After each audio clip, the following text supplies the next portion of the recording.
Hello student, कैसे हैं आप? कैसी चल रही है आपकी स्टडी? एक बार स्टूडेंट हिंदी की कक्षा में हम पुनः उपस्थित होते हैं।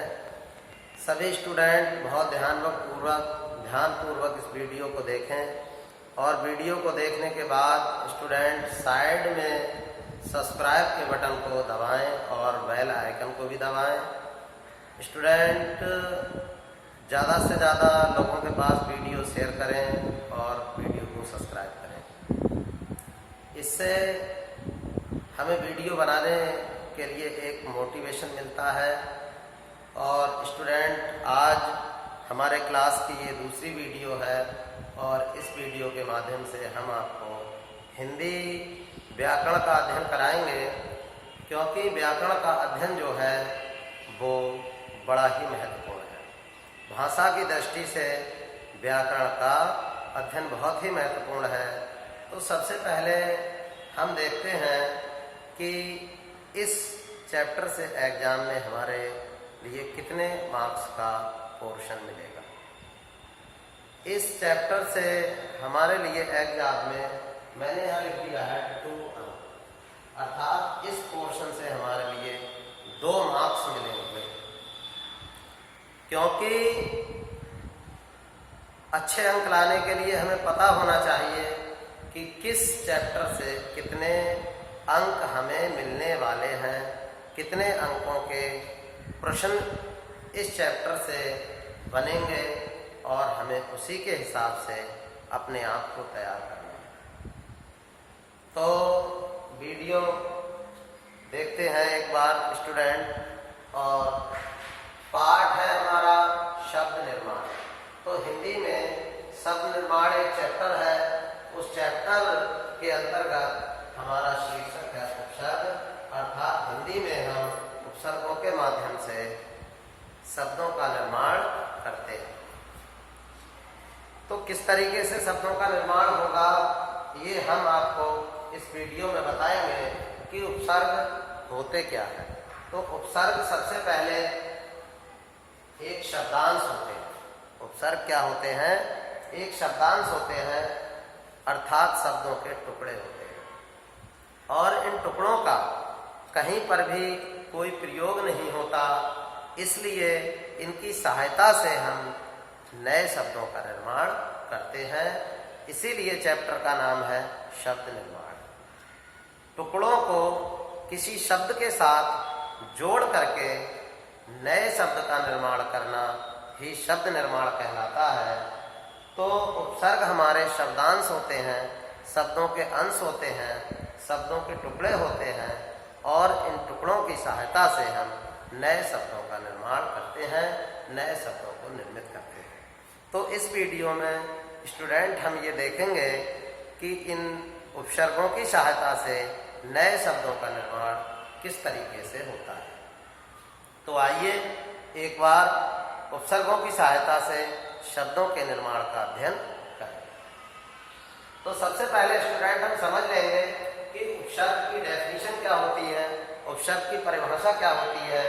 तो देखेंगे उपसर्ग वे शब्दांश होते हैं, अर्थात उपसर्ग शब्दांश होते हैं, अर्थात पूर्ण शब्द नहीं होते।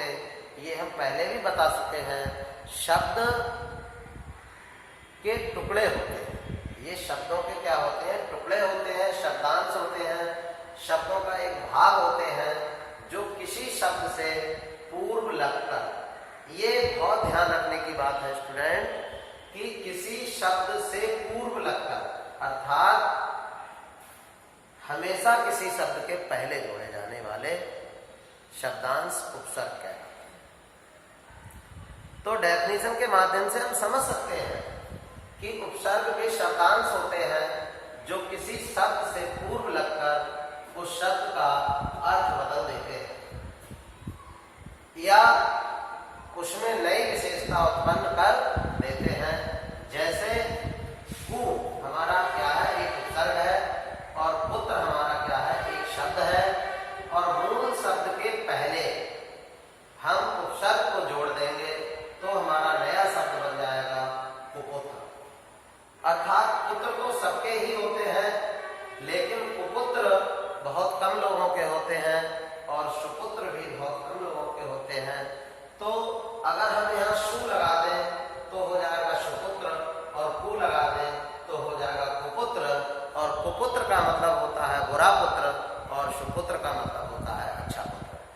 आप देखेंगे कि हमने केवल उपसर्ग की सहायता से पूरे शब्द के अर्थ में परिवर्तन उत्पन्न कर दिया कि कु लगाने से शब्द बना हमारा कुपुत्र, जिसका अर्थ हो जाएगा बुरा पुत्र, और शु लगाने से हो जाएगा सुपुत्र, और जिसका अर्थ हो जाएगा अच्छा पुत्र। तो इस तरीके से ये शब्दांश जो हैं, ये उपसर्ग जो हैं, वो किसी मूल शब्द के पहले जुड़ करके उस शब्द के अर्थ में परिवर्तन कर देते हैं, और इसी प्रक्रिया को हम शब्द निर्माण की प्रक्रिया कहते हैं। अब देखेंगे कि उपसर्ग जो होते हैं वो कितने टाइप के होते हैं, कितने प्रकार के होते हैं। तो हिंदी भाषा में संस्कृत, हिंदी तथा उर्दू शब्दों की प्रधानता है। हिंदी भाषा में संस्कृत के भी शब्द हैं, अंग्रेजी के भी शब्द हैं और उर्दू के भी शब्द हैं, इसलिए उपसर्ग भी इन्हीं भाषाओं से लिए गए। तो कह रहे हैं हिंदी भाषा में संस्कृत, हिंदी तथा उर्दू शब्दों की प्रधानता है, इसलिए भाषा के अनुसार ही उपसर्गों का प्रयोग होता है। तो सबसे पहले स्टूडेंट हम ध्यान रखेंगे कि जो हिंदी का शब्द है तो उसमें हिंदी का ही उपसर्ग जोड़ेंगे, अर्थात जुड़ता है। ये नियम है व्याकरण का कि हिंदी के उपसर्ग में हिंदी शब्द का प्रयोग होगा, और जहाँ संस्कृत का शब्द होगा तो उस शब्द में हम संस्कृत के उपसर्ग को ही जोड़ेंगे और नए शब्द को बनाएंगे। लेकिन जहाँ शब्द हमारा उर्दू या अरबी का है तो वहाँ हम उर्दू या अरबी भाषा का ही उपसर्ग जोड़ करके नए शब्द का निर्माण करेंगे। ऐसा नहीं होता है कि शब्द तो मूल शब्द हमारा किसी दूसरी भाषा का है और उपसर्ग हमने किसी दूसरी भाषा का उसमें जोड़ दिया, तो ये व्याकरण की दृष्टि से शब्द निर्माण हमारा गलत हो गया। शब्द निर्माण सही करने के लिए हमें जिस भाषा का मूल शब्द है उसी भाषा के उपसर्ग का हमें प्रयोग करना है। तो इस वीडियो में स्टूडेंट हम इसी बात का अध्ययन करेंगे, इसी बात को पढ़ेंगे और समझेंगे कि हिंदी भाषा में कितने प्रकार के उपसर्ग होते हैं और उनका किस तरीके से प्रयोग होता है और किस तरीके से शब्दों का निर्माण होता है। मैं यहाँ पर कुछ ही उदाहरणों के माध्यम से आपको समझाऊंगा, लेकिन आप अपनी अभ्यास पुस्तिका में बहुत सारे उपसर्ग दिए हुए हैं, उनको आप पढ़ेंगे, समझेंगे तो आपको अच्छे ढंग से समझ में आ जाएगा कि उपसर्गों की सहायता से नए शब्दों का निर्माण किस तरीके से करते हैं। एग्जाम में आपके प्रश्न बनता है, इन्हीं उपसर्गों से 2 नंबर के 2 प्रश्न आते हैं और उन प्रश्नों में पूछा जाता है कि दिए हुए शब्द में से उपसर्ग और मूल शब्द अलग करके लिखिए या उपसर्ग छांटिए। कभी कभी प्रश्न बनता है हमारा कि दिए गए उपसर्गों की सहायता से 2 शब्दों का निर्माण कीजिए। तो हम शब्दों का निर्माण भी करना सीखेंगे इस वीडियो में और शब्दों से उपसर्ग को छांटना भी सीखेंगे। तो देखेंगे स्टूडेंट कि तत्सम क्या होते हैं। तत्सम एक प्रकार के शब्द होते हैं जो संस्कृत भाषा के शब्द होते हैं। तो तत्सम शब्द कहते किसे हैं? तो संस्कृत के वे शब्द जो हिंदी भाषा में बिना किसी परिवर्तन के ज्यों की त्यों प्रयोग कर दिए गए हैं उन्हें हम तत्सम शब्द कहते हैं। अर्थात संस्कृत के शब्दों को ही हम तत्सम शब्द कहते हैं। बहुत ऐसे शब्द हैं जो हिंदी भाषा में संस्कृत भाषा से ज्यों की त्यों लेकर के प्रयोग कर दिए गए। तो तत्सम शब्द हमारे संस्कृत के शब्द होते हैं और इन शब्दों का हम जब अध्ययन करेंगे तो देखिए रूप जो हमारा शब्द है ये हमारा एक संस्कृत का शब्द है और इसमें हम अनु नाम का उपसर्ग मूल शब्द से पहले जोड़ देंगे तो हमारा शब्द बन जाएगा अनुरूप। क्या बन जाएगा? अनुरूप बन जाएगा। और भाषण भी हमारा संस्कृत का शब्द है और इसमें अधि उपसर्ग जोड़ देंगे तो हमारा बन जाएगा अभिभाषण। सॉरी, यहाँ थोड़ा रॉन्ग हो गया है, तो यहाँ पर स्टूडेंट देखेंगे यहाँ भाव, उसके बाद में अभिभाषण हो जाएगा। यस हमारा मूल शब्द है और यस में आप अप उपसर्ग जोड़ देंगे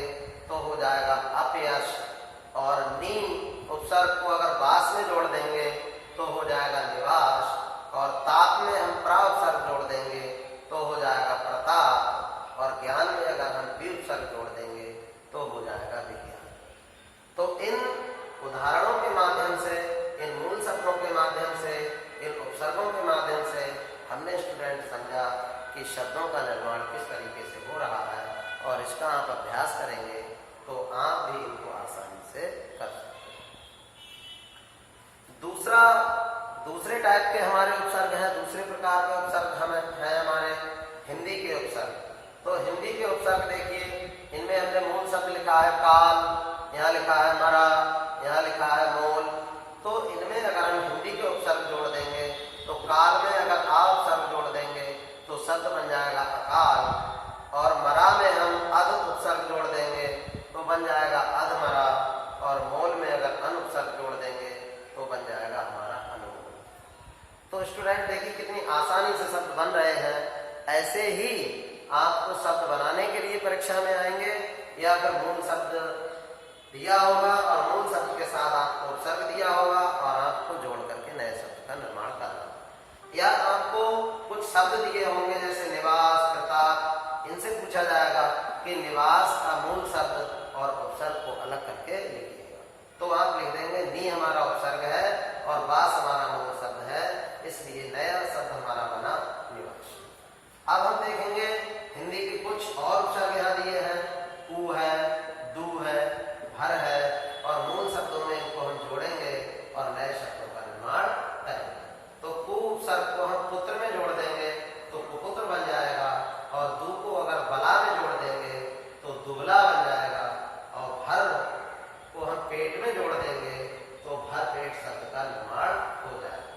तो स्टूडेंट यहाँ उपसर्ग, मूल शब्द और उपसर्ग से बना निर्मित शब्द, इस तरीके से आपने समझा। अब तीसरे हमारे होते हैं उर्दू फारसी के उपसर्ग। तो उर्दू के शब्द देखेंगे हम जोर, जोर हमारा शब्द उर्दू का है, मिजाज शब्द उर्दू का है, हाजिर शब्द उर्दू का है, सफर शब्द उर्दू का है, किस्मत शब्द उर्दू का है, और इसमें हम उर्दू के उपसर्गों का प्रयोग करेंगे और नए शब्द हम उर्दू के ही यहाँ पर निर्मित करेंगे। तो मूल शब्द उर्दू का है, उपसर्ग भी हमारा उर्दू का है, तो इनसे बना हुआ शब्द भी उर्दू का ही बनेगा। देखिए जोर मूल शब्द में अगर हम कम उपसर्ग को जोड़ दें तो बन जाएगा हमारा कमजोर, और मिजाज शब्द में हम खुश जोड़ दें तो बन जाएगा खुश मिजाज, हाजिर शब्द में गैर जोड़ दें तो बन जाएगा गैर हाजिर, और सफर में अगर हम उपसर्ग जोड़ दें तो बन जाएगा हम सफर, और किस्मत में हम अगर बद उपसर्ग जोड़ दें तो बन जाएगा बद किस्मत। तो स्टूडेंट यहाँ पर हमें उपसर्ग बनाने में, उपसर्ग की सहायता से नए शब्द बनाने में कोई प्रॉब्लम नहीं हो रही है, हम आसानी से बना सकते हैं। केवल इस पोर्शन के लिए अभ्यास की आवश्यकता होती है। आप ज़्यादा से ज़्यादा अभ्यास करिए, आप जितना अभ्यास करेंगे उतना ही ये पोर्शन आपको सरल लगेगा। देखिए स्टूडेंट, जब तक हम अभ्यास नहीं करेंगे तब तक हमें हर काम, चाहे वो छोटा ही क्यों ना हो, बड़ा बोझ जैसा लगता है।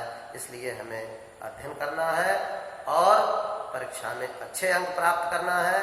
स्टूडेंट वीडियो को लाइक करें और शेयर करें। नई कक्षा में अगले दिन हम नए टॉपिक के साथ पुनः उपस्थित होंगे। तब तक के लिए स्टूडेंट बहुत बहुत धन्यवाद।